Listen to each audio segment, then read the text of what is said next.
disebutkan tadi itu harus di-approve oleh kelas dan klasifikasi. Oke, next. Seperti yang saya jelaskan tadi, kita harus paham benar requirement dan misinya. Dari segala banyak requirement yang kapal kita harus tahu, seperti permintaan kapal energi, kapal seperti contoh misinya, kemudian kapal oil and gas, kapal LNG, kita harus paham benar fungsi dan misinya, kapal kargo, kapal passenger, kapal defense, military, dan kapal lain. Intinya di sini adalah kisah filosofi yang harus benar-benar dipahami dulu dalam suatu basic design. Basic design di sini tujuannya adalah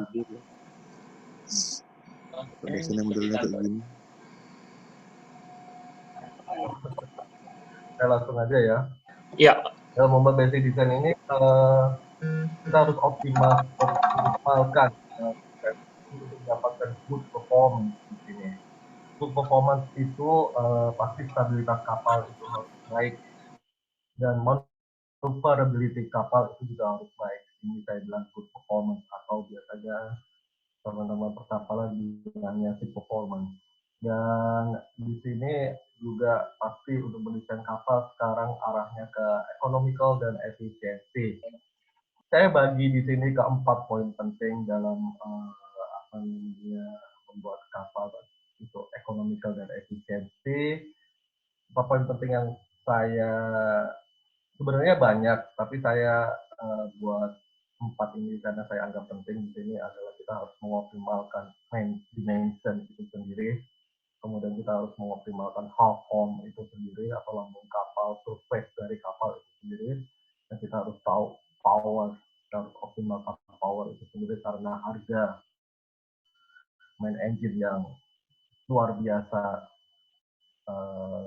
mahal, dan kita juga harus tahu dari midship construction kalau saya bilang di sini strength dari kekuatan kapal itu sendiri.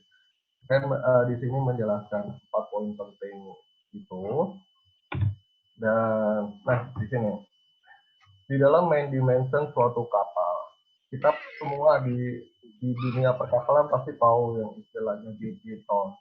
Deadweight ton itu penting sekali untuk kapal-kapal jenis displacement, karena kapal-kapal jenis displacement itu pasti kapal yang kapal dagang, kapal berbau jasa, dia pasti butuh apa yang didagangkan, apa yang dijual di sini adalah kargo, kontainer, LNG, passenger, dan order. Kita harus tahu permintaannya. Nanti kita poin penting di sini adalah deadweight tonnya berapa, dan kemudian rute pelayarannya itu sendiri, karena ini terkait dengan bahan bakar fresh water dan mungkin terkait dengan deadweight constant atau lainnya seperti logistik dan lain-lain. Kita harus paham benar deadweight di sini, karena deadweight di sini sangat berperan penting dalam main dimension lebar dari kapal itu sendiri. Karena jenis kapal ini kapal displacement. Saya buat poin penting di sini. Kemudian isu yang kedua adalah isu dari Marcon. Setelah tadi saya singgung masalah fuel oil yang ada di deadweight ton ini, ternyata fuel oil sendiri menurut Marpol di sini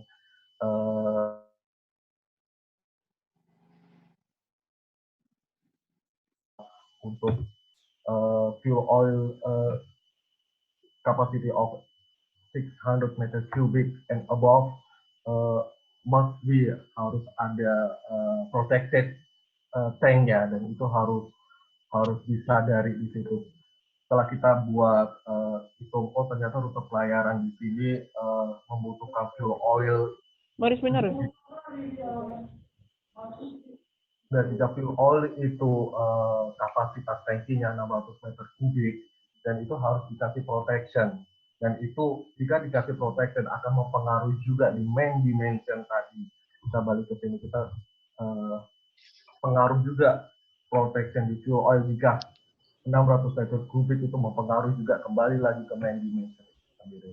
Dan maksimum kapasitas yang ada di fuel oil ini adalah 2,500 meter kubik, 2.500 meter kubik menurut smartphone. Dan ini harus dipahami sebagai seorang desainer kapal. Nah, kita next adalah design optimization, yaitu optimasi dari surface kapal. Di sini setelah kita buat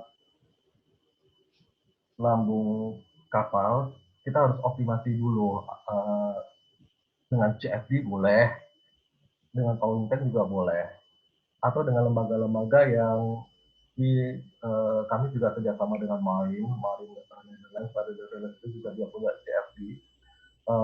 Lens plan kita bisa cek di CFD-nya atau cek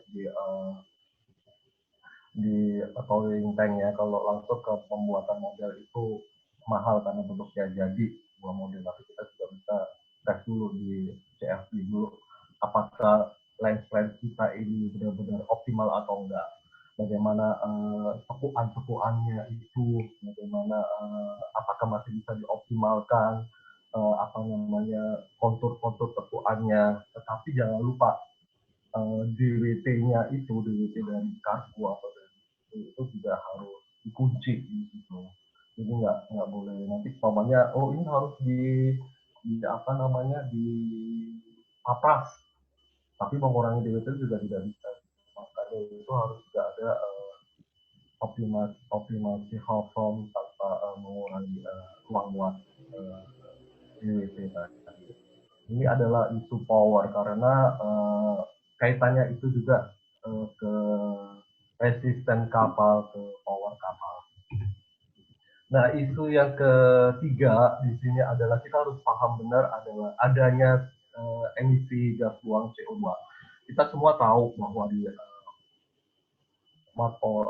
di sini ada emisi gas buang dari tahun ke tahun, kita harus paham benar. Apalagi di tahun kita nanti, kita sekarang masuk ke fase 2 ya, 2020 sampai 2024 ini kita fase kedua, di mana nanti fase ketiga lagi akan lebih dibatasi lagi CO2 emission. Yang kita pahami di sini di formula EEDA, di sini ada DWT. Tadi saya singgung dari awal, DWT. Ini ada DWT. Kita lihat di screen sebelah kanan bawah ya. Kanan bawah itu ada DWT di situ. Ada salah satu formula DWT di situ yang ikut istilahnya mempengaruhi dari EEDA. Bahasanya gini. Kalau kita mengendari suatu pick up nih, acaranya pick up dengan kargo yang sudah diminta, namanya bawa sayur dengan 100 kg sayur, itu harus sesuai dengan pick power dari mesin dari pick up itu sendiri, dan itu gambaran umumnya aja. Dan begitu pun juga kapal ini membawa kontainer atau membawa kargo atau membawa sesuatu yang passenger atau displacement ship. Di sini juga harus match dengan powernya, karena kalau powernya nggak cukup pasti dia akan menghasilkan gas buang yang tinggi. Nah, ini ada pengecualian kecuali jika apa namanya mesin di sini termasuk mesin distributed atau mesin dengan gabungan apa namanya elektrik mesin. Ini ada pengecualian di situ. Kemudian isu yang keempat, saya singgung masalah image juga karena di sini ada di Solas, karena ini juga diperlukan ternyata tidak hanya kapal displacement ship, ternyata kapal patroli juga yang kami buat pengalaman saya itu ternyata kapal patroli itu juga diminta untuk sudah mulainya pengalaman saya. Kayak saja sama longitudinal strength, mungkin di kapal patroli jalannya cepat, kemudian nampak hempatan ombak, mungkin juga diminta untuk udah pengen di situ karena kaitannya sama pembagian kompartemen yang ada di kapal. sendiri. Oke, next. Isu yang berikutnya adalah isu strength. Di sini ada dua isu, ada dua kelas yang saya ambil adalah kelas PKI dan RAD, masih PKI dulu. Isu strength di sini adalah misfitnya. Kunci penting di sini tadi saya back tadi ke belakang adalah rute pelayaran, karena bisa formalnya ada suatu formula umum ya yang ada di kita ya atau kelas yang mungkin bisa di rekan-rekan mahasiswa mungkin bisa dicek ya atau mungkin bisa dicek di formulanya DKI atau formulanya kelas yang ada di situ ada service rate coefficient. Service rate coefficient ini sangat berpengaruh juga ke strength isu di situ, kekuatan konstruksi kapal di situ. Di sini saya ambil contoh untuk perhitungan modulus. Di sini ada DKI, ada di situ ada pemanggilan restricted ocean service atau dia termasuk di ocean service atau di shallow water service, dan itu juga ada indeks-indeks yang harus dimasukkan di formula, kata-kata yang harus dimasukkan di formula itu. Yang berikutnya adalah saya juga pick dari Allied Register yang ngasih sama sebenarnya seperti hampir sama dengan ABKI. Di sini juga membagi tapi area notation di sini perhitungan di momen dan modul sendiri di situ ada tutup pelayaran itu di situ ada formulanya, mau kemana itu mempengaruhi juga apa namanya dispute constructionnya di situ, strength isunya di situ. Oke, next. Nah, tadi adalah basic design, beberapa poin basic design yang saya kunci di situ. Sebenarnya ada banyak sebenarnya, tapi saya ambil 4 yang termasuk paling penting di situ. Dan di sini di desain semua pasti ada construction, ada all outfitting, machinery outfitting atau electronic outfitting. Dia pasti harus terintegrasi. Setelah output dari basic design kita buat ketemu surface yang optimize, kemudian kita lempar ke konstruksi untuk dibuatkan konstruksinya, konstruksi profilnya, after construction, for construction, kemudian outfitting-nya juga diisi. Intinya semua itu harus membuat database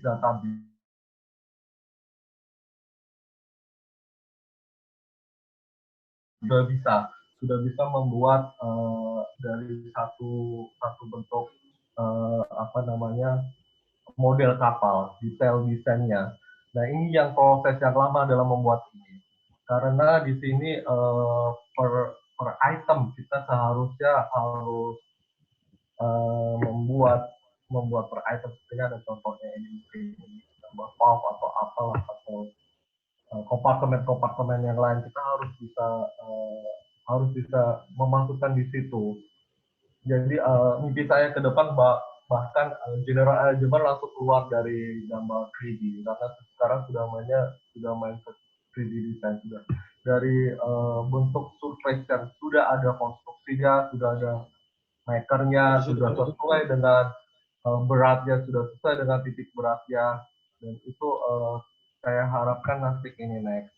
Saya harapkan nanti dari database building plan yang saya bilang tadi itu bisa ketemu weight and gravity. Jadi di backgroundnya ada satu contoh kapal yang dimodifikasi, itu semua sudah dibuat dalam suatu bentuk 3D dalamnya sesuai dengan konstruksinya, sesuai dengan beratnya, sesuai dengan meternya, dan saya harapkan nanti ketemu satu titik berat yang nantinya diperlukan untuk tadi saya bilang the good performance ketika untuk stabilitas kapal, pasti di dalamnya ada berapa sih gravity-nya. Nah, sistem ini dibangun memang sangat lama, sangat panjang. Fungsinya untuk good performance tadi itu. Titik beratnya di mana, performanya di mana, stabilitas di mana, serta trial, maneuverability-nya di mana, bagus atau tidak. Atau kita bisa melakukan software simulasi. Nah, dari integrasi desain tadi, bisa kita lempar ke building strategi. Mau itu kapalnya dibuat berapa modul, mau itu kapalnya dibuat blog, kita harus cek dulu, kerja fasilitinya itu kayak apa, karena pembagian cake di sini juga juga harus tahu fasilitas produksi yang ada di lapangan. Seandainya pembagian modul cake di sini dia terlalu besar, seperti contohnya ini modul berapa yang nggak besar ya, modul yang ada main engine modul 10 kayaknya. Ini ada modul entry, ada gas turbine, diesel engine. Nah ini kalau semuanya modul itu dibuat, kapasitas produksinya tidak cukup ya useless, percuma. Jadi kita harus pikirkan lagi cake-nya lagi di situ. Dari mana? Dari database desain tadi. Dari mana? Dari pembagian kompartemen tadi. Jadi kaitannya dari awal pembagian kompartemen, kemudian database building plan tadi kita harus bagi cake dengan lihat facility, dengan lihat resources dan di mana di satu bagian. Jadi tidak hanya membuat blok atau sekarang kita bilangnya modul. Jadi itu kayak bedanya dengan blok itu, modul itu kita bisa langsung cek di situ apakah modul ini bisa, sistem di dalamnya bisa bisa berjalan atau tidak sih. Tapi saya tidak berbicara ke arah sana produksi. Nah, intinya di sini adalah desain sangat berperan ke building strategi nanti. Saya kasih contoh pembagian modul. Dan setelah tadi kita bisa modul, kita election, jadi satu kita bisa launching di sini dengan harapan kapal nanti yang akan kita trial hasilnya tepat sesuai dengan apa yang kita desain. Nah itulah pentingnya sistem desain proses yang ada di situ, kita harus bangun itu semua. Ya, terima kasih. Dulu 20 menit atau belum, Pak Moderator? Ya, terima kasih, itu presentasi saya. Intinya di sini adalah Sudah, siap Pak. ya. Terima kasih, baik, terima kasih Pak Josa atas presentasinya. Kebetulan untuk pembicara kedua masih kesulitan untuk masuk di grup webinar ini, sehingga mungkin saya cukupkan di pembicara yang pertama. Suara saya terdengar jelas di sana, Pak Josa atau yang rekan-rekan yang lain? Jelas? Jelas, Pak. Oke, terima kasih. Untuk pertanyaan yang pertama, ini saya ambil dari Q&A-nya di sini. Pak Josa bisa lihat juga langsung dari pertanyaan Saudara Ilham Hardi untuk Pak Josa, adakah relasi antara jenis regulasi dan kapal? Contohnya tanggal kilaying. Agak terputus. Kenapa? Oke, saya mute ya. Saya mute dulu. Suara saya jelas Pak Josa ya? Iya ya, dia mau Oke. lagi. Tadi agak terputus. Di sini ada pertanyaan dari Saudara Ilham Hadi. Adakah relasi antara jenis regulasi dan proses pembuatan kapal? Contohnya kilaying, tanggalnya itu ditentukan antara dipengaruhi oleh regulasi atau enggak, atau proses pembuatan kapal itu sendiri. Regulasi di sini saya bilang adalah regulasi untuk outprovision aja, untuk di desain aja, di awal aja. Saya jelaskan untuk yang sebenarnya ranah itu lebih ke ranahnya Bu Heni. Mohon izin kalau Bu Heni saya boleh menjawab. Nggak apa-apa, Pak, monggo silakan, karena beliaunya masih belum bisa bergabung, saya izinkan, Pak.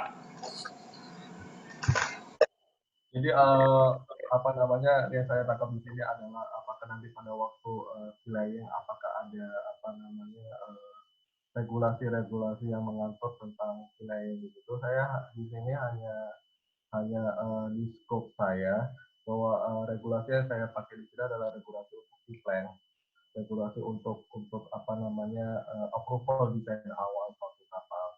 Jadi apa namanya nanti biar ini yang lebih pengalaman ke arah sana untuk wilayah. Karena di sini apa namanya di desain ini adalah nanti eh, memang dari produksi meminta apa namanya data dari desain untuk wilayah. Tetapi data dari desain ini harus diapprove-kan dulu apakah sudah bisa dilempar ke untuk desain atau enggak, karena desain ini kan juga diperlukan untuk proses-proses produksi. Jadi ini harus diapprove dulu di approve desain. Jadi apa namanya sekarang kami juga sedang membangun suatu sistem di mana antara desain dan produksi membutuhkan data apa. Jadi dia bisa lihat langsung di sistem itu data-data yang diperlukan untuk wilayah. Kita memangnya data ini, jadi tidak perlu ada apa namanya proses waktu yang lama gitu. Sementara saya jawab itu dulu karena itu lebih ke ranahnya produksi tempatnya di ini.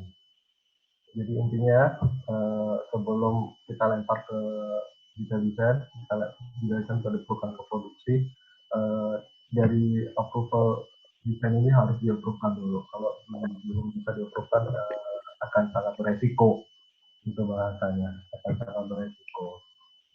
Nah, ini yang ya apa namanya kadang-kadang memang butuh cepat, memang untuk wilayah butuh cepat datanya, atau memang harus kadang apa namanya yang terjadi di lapangan sama ya, teori itu kadang-kadang tidak bisa tidak bisa sama, tetapi tergantung kita berani mengambil risiko itu. Itu sih Pak moderator yang sementara bisa saya jawab di situ. Siap, Pak. Terima kasih, Pak. Pertanyaan selanjutnya, Pak Josa. Langsung ke Saudari Mustika Ningrum, D4 DC 2014. Mau bertanya tentang dua hal. Pertama, kapal pelat datar penemuannya UI yang digadang-gadang menjadi produk yang efisien dan telah dijadikan salah satu produk unggulan nasional oleh Pak Jokowi. Apakah kapal tersebut itu benar-benar dibangun di industri, dan menurut Bapak bagaimana? Terima kasih. Ya ini saya tidak bisa menjawab terlalu jauh ya, karena itu apa namanya menurut saya itu adalah UI yang punya ya, karena saya tidak dilibatkan. Intinya di sini adalah apa namanya, saya juga pernah tahu kapal plat data yang itu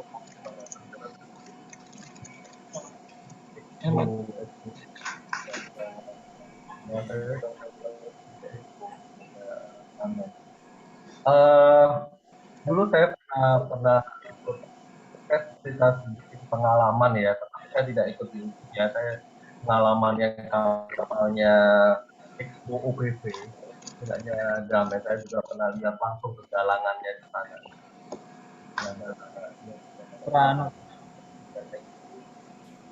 Dia berharap Expo itu dapat seperti mengiris apa namanya ombak, tidak mengiris ombak. Jadi istilah mengurangi apa ya, mungkin gitu.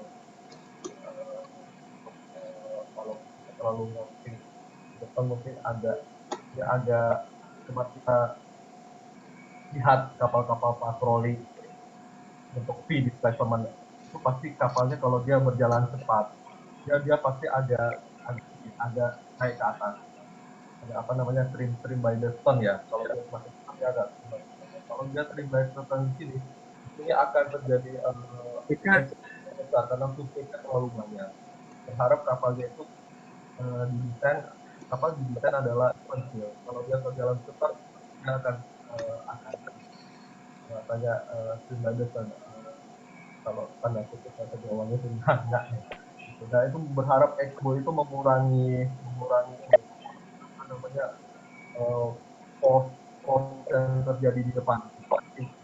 Berharap itu mengurangi pos yang terjadi di depan, ya, mengurangi trim badesan yang terlalu berlebih. Karena kapal kan kalau desain kan selalu di ke belakang ya biasanya.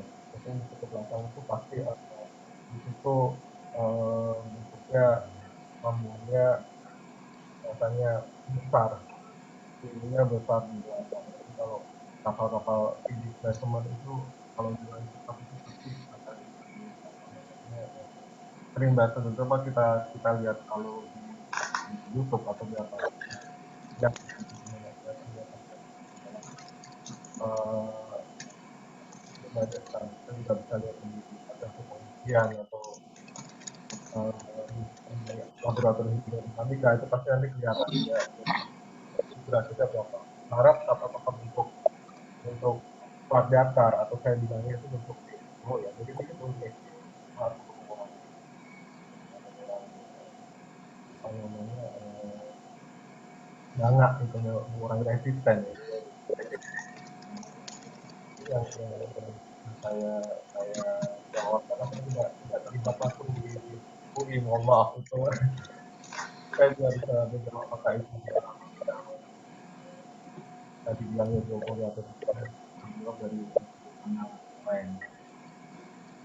Oke begitu Pak Moderator. Oke, terima kasih Pak Josa. Di sini ada Pak penanya ketiga, Pak Barudin ya. Saudara Barudin ini dari D4 DC 2017. Dia masih bingung mengenai tahapan proses yang mana ada good performance, di mana letaknya sebelum basic design. Sebenarnya good performance yang dimaksud seperti apa gitu Pak? Good performance itu yang dimaksud seperti apa Pak? Gitu. Saya share lagi ya.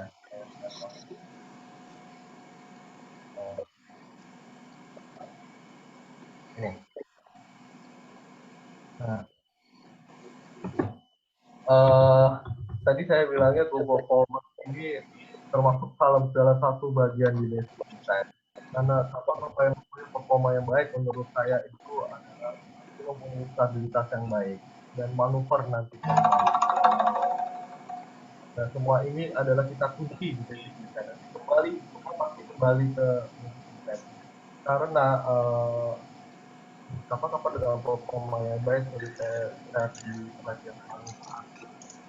Nah, setelah kita dapat database semuanya lengkap kita cek lagi nanti sebenarnya di gravity-nya berapa, beratnya berapa. Kita berharap nanti dicek di basic design lagi, kita simulasi dengan menggunakan software. Mungkin kalau menggunakan software kita punya data-data, kita bisa cek gimana sih stabilitasnya kapal ini, gimana sih apa namanya di meta sentra ya.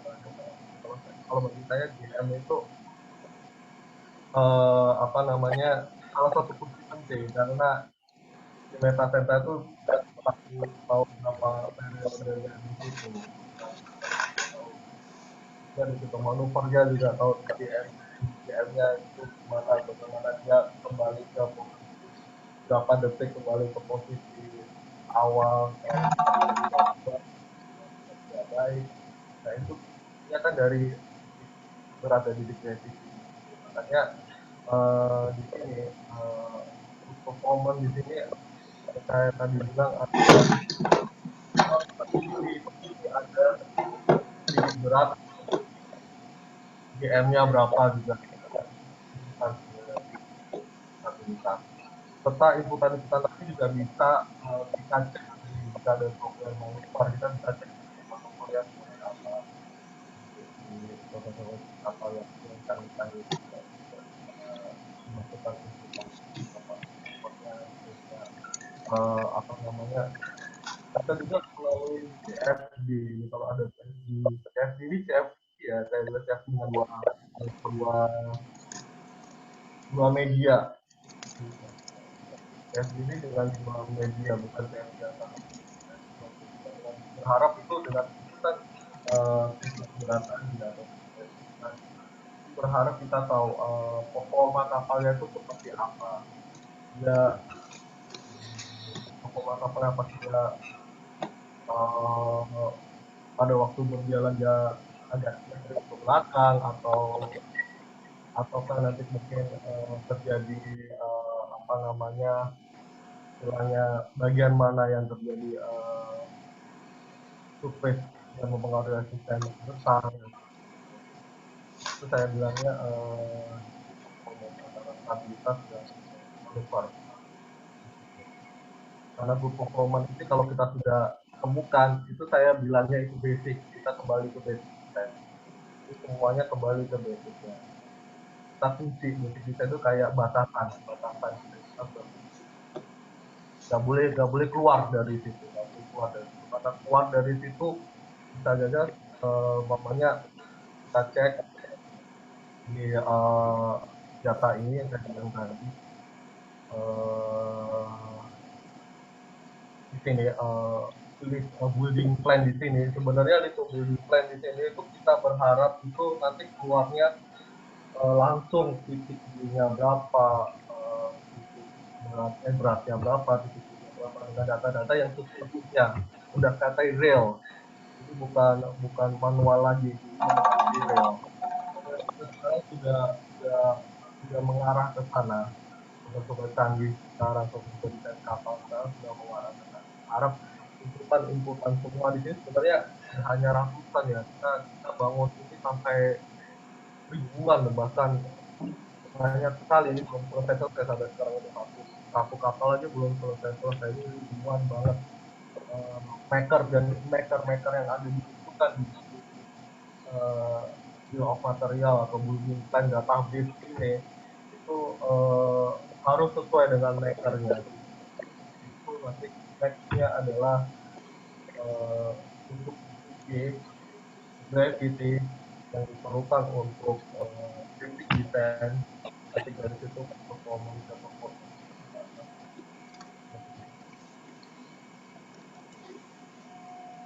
Mungkin bisa jelas apa yang saya katakan. Kembali ke Pak Moderator. Baik, Pak Josa, kita berlanjut ke pertanyaan berikutnya, Pak Josa. Nah, terkait proses desain, Pak Josa, dari Saudara Muhammad Zanuar Lukmana dari Teknik Perkapalan 2017 ITAT. Apakah proses desain dalam lapangan semua sudah memakai spiral desain atau ada yang memakai sistem 256? Dan apakah untuk perencanaan kapal perang ada yang berbeda dengan kapal niaga? Seperti hal construction, propeller, dan lain-lain di luar perencanaan sistem alutsista. Monggo, silakan Pak. Ya.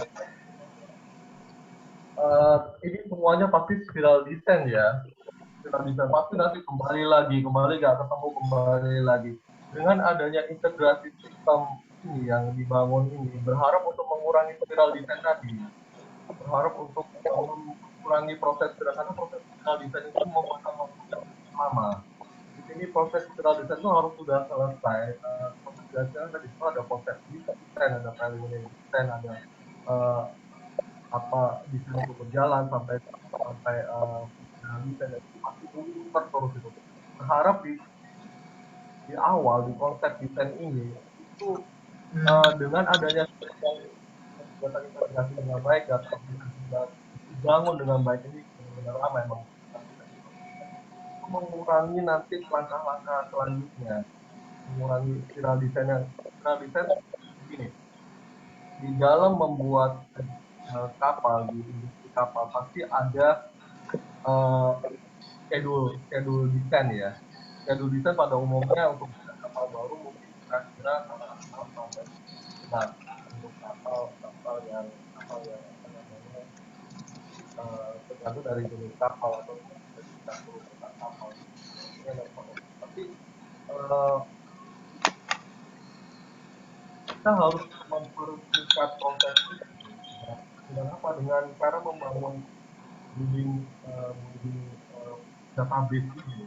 Desain ini. Delapan dua enam kosong Kita gitu. sudah di database ini eh, berbeda kapal antara kapal siaga dan kapal perang atau kapal-kapal lain itu berbeda. Konsep desainnya berbeda. Makanya tadi saya bilang di sini kita harus paham benar. Nah, desain filosofi ini kita harus paham benar karena desain filosofi ini anggap aja gini. Tadi saya bilang ya, yang ada. Nah, juga terkait oleh longitudinal subdivision juga. Nggak mungkin dong kapal kontainer, pembagian komposisinya, kemudian fungsinya sama seperti kapal perang atau kapal kargo, kapal LNG, sama seperti kapal perang itu berbeda. Semua punya desain filosofi yang berbeda. Semua berbeda. Kita harus paham benar. Maka di awal itu saya ingatkan di sini harus paham benar requirement kapal yang dibangun itu apa, isinya itu apa, desain filosofi itu apa. Saya bilang kita harus paham benar desain filosofi itu apa dan berbeda antara kapal niaga dan kapal perang berbeda sangat sangat sangat kita harus paham konsepnya. Untuk kapal kapal dari regulasinya, ini regulasi yang saya pakai ini masih regulasi kapal-kapal umum ya. Kapal perang pun juga berbeda, atau kapal LNG itu juga berbeda, atau kapal special ship itu juga berbeda. Begini, kapal perang ya saya tahu, kapal perang itu dia punya regulasi khusus. Dia punya regulasi khusus, dia ada regulasi dari kayak NATO atau regulasi dari Amerika itu sendiri. Dan platnya itu juga berbeda.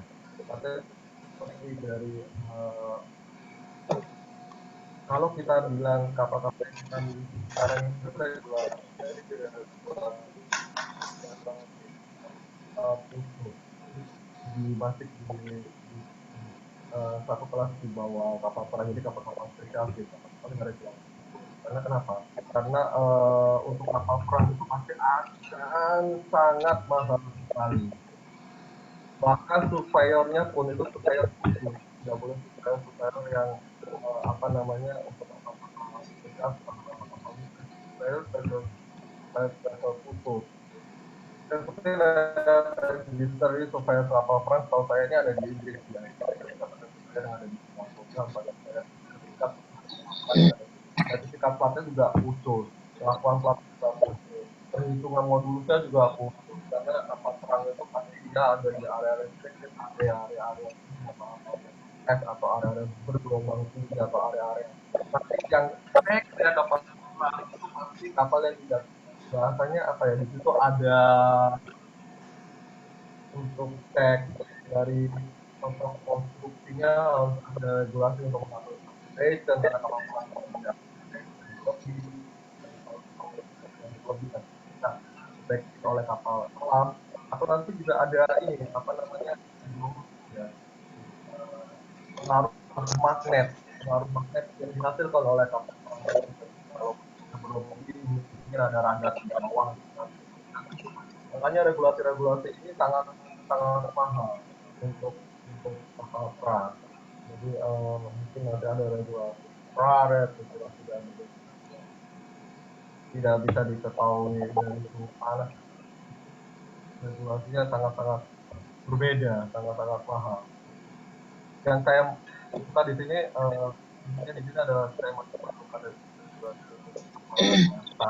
karena di dalam kapal biasa pun juga diperlukan juga untuk rute area tadi. Karena rute area itu ternyata mempengaruhi juga di perhitungan input construction. Perhitungan konsep.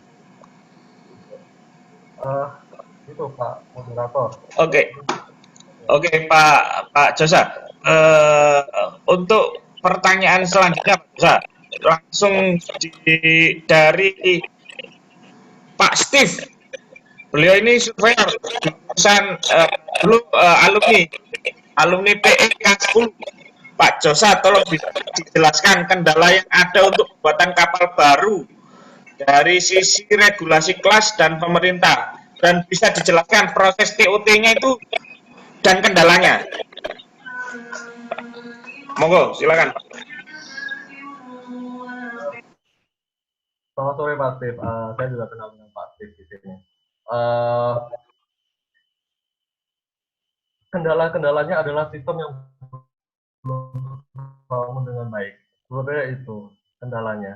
Kalau sistem di industri belum terbangun dengan baik, itu akan juga mempengaruhi juga di apa namanya di proses pembangunan kapal. Tetapi saya ini karena kaitannya sama whole package dalam industri kapal ini, kaitannya semuanya, bukan hanya desain aja, semua terintegrasi antara apa namanya desain, antara supply chain, antara produksi, antara human resources, antara pengaturan dari apa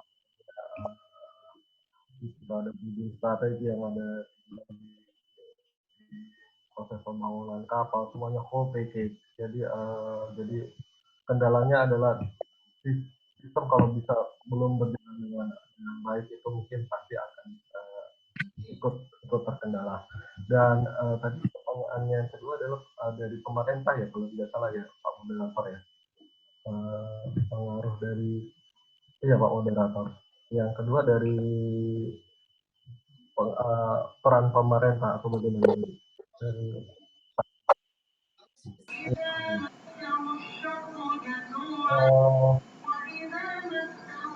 ya Pak Moderator. Oke, sudah. Oke Pak Josa, ini ada satu lagi Pak Josa dari Mbak Hijrah, dari Hijrah, pelaku engineer ya, ini dia dari kalangan umum. Dia mau bertanya bagaimana kesiapan PT PAL dalam produksi mega structure floater untuk oil and gas seperti FPU, FPSO, FLNG masih dikuasai pasar luar, Korsel, bahkan Malaysia. Sebagai contoh, FPU Jangkrik dibangun di HHI. Sekiranya floater yang nanti akan mooring di Indonesia dibikin di PT PAL, Pak. Tanya gimana, Pak? Bisa dijelaskan? Nah, tadi yang Pak Steve itu ada yang kurang apa dari pemerintah atau apa dari saya ya, benar ya, dari pemerintah atau apa ya? Ya. Tadi arah ke sana. Ya benar ya. Ya. Kebijakan pemerintah saat ini kalau dari saya bilang kebijakan pemerintah apa dulu? Nah, ini global ya. Saya belum bisa menjawab hal itu. Siap. Siap, Pak Jasa. Itu memang tergantung tender sama pemerintah memang sebenarnya. Larinya seperti HHI Jangkrik itu. Ya. Begini, saya coba bergeser ini apa ke yang LNG tadi. Kalau saya coba melakukan riset di sini ya. Ini di luar proses desain ya. Saya melakukan riset, memang LNG ini ya dikuasai oleh atau sedikit golongannya besar. Saya tidak berbicara PT PAL, tidak bicara institusinya begini. Dalam mendesain suatu LNG atau atau apapun lah ngomong energi dari gas, kita harus tahu kebutuhan requirement dari pemerintah ke negara kita seperti apa, atau requirement apa namanya dalam dulu lah Indonesia seperti apa. Kita harus buat riset itu, riset apakah benar sih apa namanya uh, yang mana saja di situ harus buat riset. Salah satu saya pernah baca riset dari UI, di situ dia melakukan riset di daerah Sumatera, kebutuhan energinya gas itu di sana dia melakukan riset di situ. Nah, dari riset di sini dia melakukan apa namanya kajian apakah dari rute-rute kebutuhan itu, kajian apa namanya kajian biaya di situ, kajian apa namanya di situ bahan bakar karena dia harus muter memenuhi kebutuhan di area 1, area 2, area 3, kemudian mungkin dia harus buat kajian untuk sampai dia buat matrik banyak, kemudian dia dibutuhkan ini apa namanya yang bagus adalah rute 1, 5, dan 6, mungkin contohnya seperti itu. Dari rute ini kita balik lagi ke desain. Apakah desain bisa membuat apa namanya kebutuhan contoh nih LNG berapa meter kubik sesuai dengan kajian seperti itu. Nah, setelah kita tahu, nah kita balik lagi ke galangan kita, apakah mampu membangun apa permintaan apa namanya kebutuhannya 10.000 ya. Kemudian saya ambil contoh ini LNG gas dengan CTEP lah, contoh CTEP di situ 10.000, apakah kita mampu membangun apa namanya tangki-tangki LNG di situ dengan kapasitas 10.000 dengan CTEP, mungkin kita bagi dengan 4 CTEP 2.500 by 4, 2.500 kali 4 model CTEP. Dan CTEP di situ pun juga apa namanya kita harus cek fasilitas produksi yang kita punya, apakah bisa untuk membangun satu modul bangunan CTEP yang ada di situ dengan halnya surveinya, apakah kapasitas produksinya cukup untuk membangun itu. Jika tidak, kemampuan kita sampai mana di situ, kemampuan kita sampai mana, kita harus melakukan kajian. Tidak hanya secepat itu butuh proses kajian yang sangat lama di dalam proses LNG atau proses untuk mencari kebutuhan energi di situ. Dan semua ini walaupun itu LNG, walaupun itu apa plan, walaupun itu apapun, itu harus di-approve dulu. Desainnya harus di-approve dulu. Karena di PT saya bilang industri perkapalan itu juga dia harus approve-kan desain kapalnya yang harus bisa membawa buat mounted ya, atau harus bisa membawa gas ya, atau harus bisa membawa apapun yang berada di atas. Dan itu juga harus dicek human resources-nya juga seperti apa, skill-nya. Skill dari human resources-nya itu contoh LNG dia harus punya skill well untuk apa namanya antara survei dari steel ke LNG, dan juga harus punya sertifikat khusus, tidak boleh ngasal apa namanya tenaga kerja yang harus punya kemampuan khusus. Dan itu suatu apa namanya suatu complicated kalau saya bilang, harus dikaji, benar-benar dikaji kebutuhannya apa, requirement-nya apa yang ada di, anggap aja di negara kita seperti itu, requirement-nya apa, apakah ya kita ini juga didukung oleh pemerintah ya, untuk itu supaya kita lebih mandiri. Ini kita lebih mandiri daripada kita beli, kita harus lebih mandiri. Bahkan saya berpikir ke depannya antara industri perkapalan di Indonesia itu dengan adanya suatu sistem, kita bisa berbagi cake. Kita harus bisa berbagi cake. Kita harus bisa membantu industri kapal di sana berbagi cake, dan kita gabungkan cake-nya di galangan yang mumpuni, yang besar, dengan sistem yang sudah bisa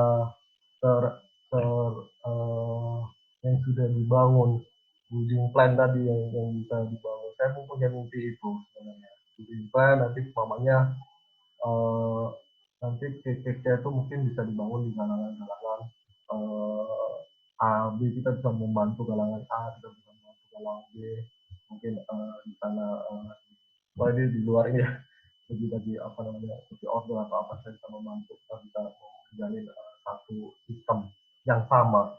Karena kalau sistemnya berbeda itu akan susah untuk mengintegrasinya. Nah, itu.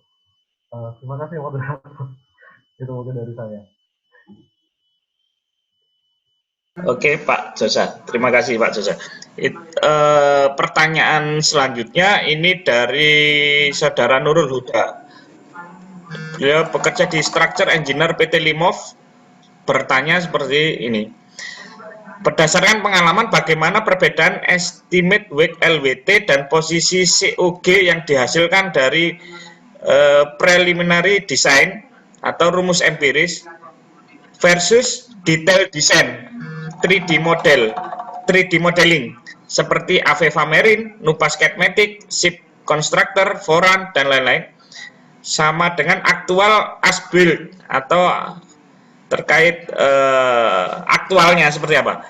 Kemudian yang kedua, data estimasi wake mana yang dipakai dalam hydrostatic stability structural analytic. Itu Pak, silakan.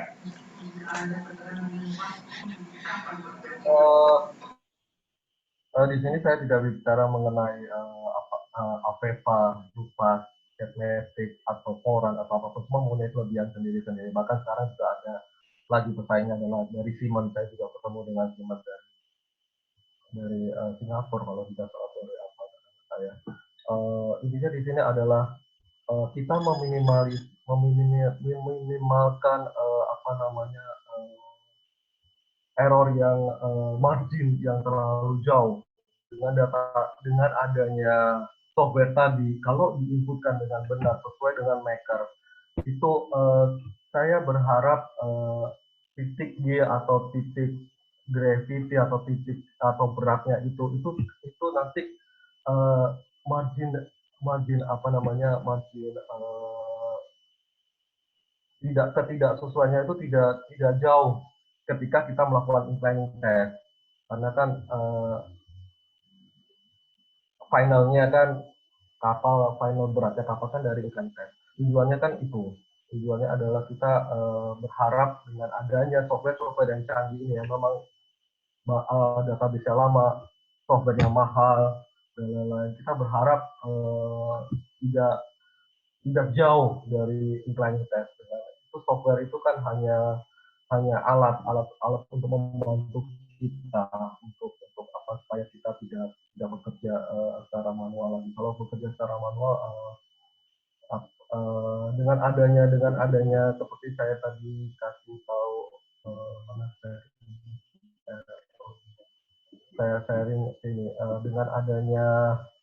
dengan adanya ini, kita kan tahu kalau kita inputkan di sini dia kelebihan nggak posisi dari makernya, dia di dalam apa namanya, dia di dalam benar-benar di dalam suatu areanya di situ nggak, beratnya benar nggak. Kadang kalau kita menggunakan manual itu kadang apa namanya kita kadang kelebihan dari surface kapal itu sendiri, atau ini kan hanya suatu alat yang kalau kita isi database-nya dengan benar sesuai maker, dan kita bisa cek langsung dalam bentuk 3D model, kita bisa mengurangi apa namanya error margin yang berlebih gitu, sehingga nanti pada waktu incline test tidak jauh beda dengan 3D model. Berharap seperti itu. Tadi saya kelupaan ada saya mau ingat ini tadi, propeller dari kapal perang memang berbeda propeller dari kapal perang apa namanya kapal komersial, karena apa namanya, saya kapal dagang itu kebanyakan pakai Glycerin. Kalau kapal kapal-kapal patroli, saya bilang kapal-kapal cepat itu propellernya dia bisa apa namanya, tidak berseris, banyak sekali jenis propeller yang kita harus apa namanya, biasanya kalau di kuliahan itu yang di propeller matching ya, apa namanya, karakteristik dari propeller itu kita harus efisiensikan, harus sesuai dengan surface dari lambung kapal itu. Begitu tadi apa namanya, tentang titik berat dari software, entah itu NAPA, entah itu Catmatic, entah itu Aveva Marine, entah itu apa namanya, Koran atau Siemens atau apapun lah, pasti banyak software lagi. Tapi kalau kita inputkan dengan benar, dengan database yang benar, dengan breaker yang benar, dan tidak keluar dari, kan itu kan bisa langsung kelihatan di modelnya, tidak keluar dari itu, kita berharap yang kita analisa di sini, yang kita simulasi di sini itu berharap mendekati dari nanti pada waktu implementasi. Itu Pak Moderator, ini Pak bilang ya. Ini ya. Oke, Pak Josa, mungkin waktu kurang, cukup satu penanya lagi, gimana Pak Josa?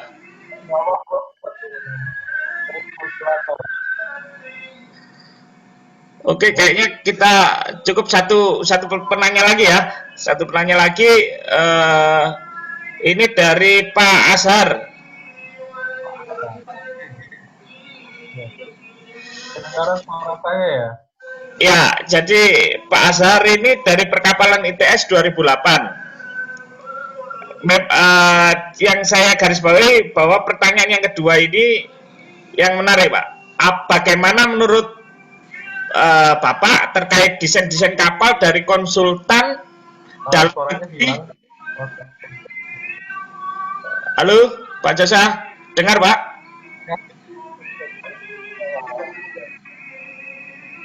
Pertanyaannya?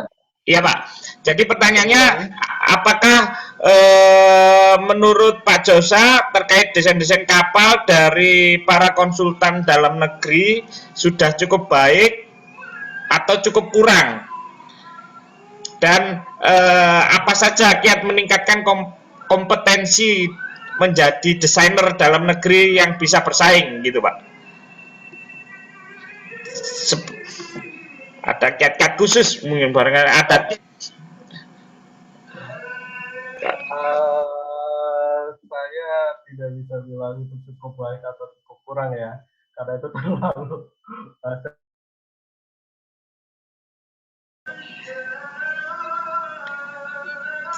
atau mungkin ada tips khusus Pak Josa bisa memberikan tipsnya apa yang perlu ditingkatkan gitu Pak.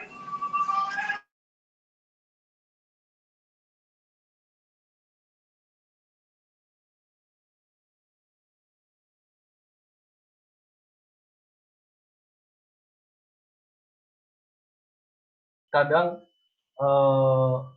berbeda software pun itu pokoknya kita beli karena pakai software A, kita pakai software B, itu integrasinya itu juga kamu tidak bisa integrasi, itu tidak bisa ulangi-ulang loh. Tadi ada yang bilang spiral design, ulangi-ulang spiral design itu butuh waktu yang lama. Jadi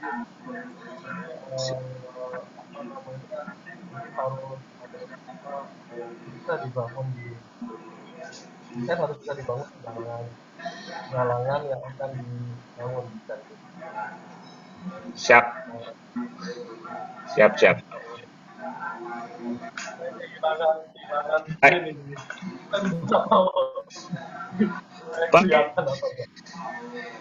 Baik Pak Josa, saya pikir jawabannya tadi sudah cukup mewakili yang bertanya. Ini kita terputus karena waktu sebenarnya Pak Josa. Jadi mungkin Pak Josa bisa saya persilakan untuk memberikan closing statement terkait diskusi kita hari ini. Pertama-tama saya mengucapkan terima kasih saya sudah diundang di acara webinar. Saya berharap saya bisa berbagi. Saya pun di sini juga masih karena industri teknologi perkapalan itu semakin canggih, apalagi sekarang industri 4.0, kita harus bisa mengejar itu, dan di situ di sini harus ada whole package, tidak hanya desain kapal aja, di situ ada semua bagian yang ikut terlibat di dalam situ. Dan apalagi ke depan saya mempunyai mimpi kita bisa di Indonesia ini bisa kita buat satu sistem yang sama. Saya punya mimpi seperti itu. Kita punya sistem yang sama sehingga desain kapal ini bisa dibangun di kalangan jadi budi strateginya kita bisa tidak butuh cukup waktu lama untuk membuat budi strategi dari desain itu untuk galangan A, nanti bisa dibangun di galangan B atau galangan lain yang ada di Indonesia. Saya berharap ke depan kemandirian kita di industri perkapalan di Indonesia. Itu aja sih, Pak Moderator, dari saya. Terima kasih, Siap, Pak terima Moderator. kasih Pak Josa. Terima kasih saya ucapkan untuk Pak Josa telah berbagi ilmunya yang luar biasa terkait dengan memajukan dunia perkapalan di Indonesia salah satunya ya. Dan saya juga mohon maaf terhadap semuanya audien mungkin bahwa acara diskusi ini mengalami delay atau ada terjadi error ya, yang kita tidak predictable terkait ini tadi. Saya juga terima kasih kepada para audien yang begitu antusias tadi menyimak walaupun banyak terjadi kendala dan banyaknya pertanyaan tidak bisa saya akomodir, tetapi tetap akan saya teruskan ke pembicara. Terima kasih juga kepada penyelenggara, kepada panitia yang luar biasa yang bisa bikin acara ini, diskusi sore ini bisa berjalan dengan lancar dan penuh dengan antusias yang positif. Dan terakhir sebagai penutup, saya kutip sebuah quote dari almarhum Bapak B.J. Habibie. Keberhasilan bukanlah milik orang yang pintar. Keberhasilan adalah milik mereka yang senantiasa berusaha. Dengan mengucap rasa syukur, alhamdulillah diskusi ini saya tutup. Saya Lutfi Palyamparaya mengucapkan terima kasih dan wassalamualaikum warahmatullahi wabarakatuh. Mohon tidak live dari grup WhatsApp dikarenakan dalam 4 hari ke depan akan dikirim link e-certificate dengan catatan mengisi feedback acara webinar 2 PPNS ini. Monggo nanti didiskusikan dulu. Terima kasih, begitu saja. Ya, terima kasih.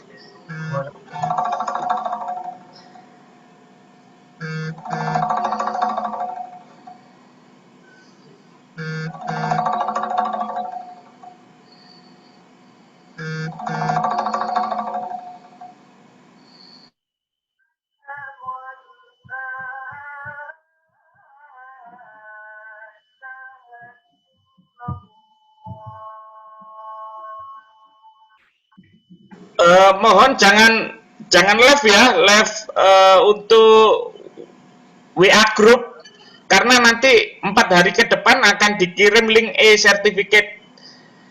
Jadi nanti dapat sertifikat dari hasil presentasi ini untuk acara webinar ini. Ini kalau saya lihat dari grup WA banyak yang live ini. Nanti informasinya tolong dikasih tahu ke kawan-kawannya, mungkin barangkali yang masih hadir di sini, tolong jangan live dari WA group supaya nanti dapat sertifikat walaupun itu sertifikatnya attendant ya. Nah, perbanyak kompetensi gitu. Oke, terima kasih Pak Josa. Saya akhiri.